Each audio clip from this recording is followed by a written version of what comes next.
And then you just drown it with that stuff. Wet soak it, breaks lekker. Turn the nozzle in the front.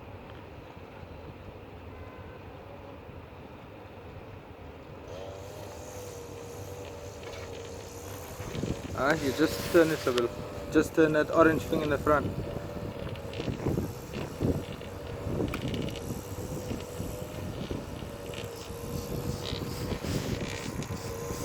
Okay, spray all over here.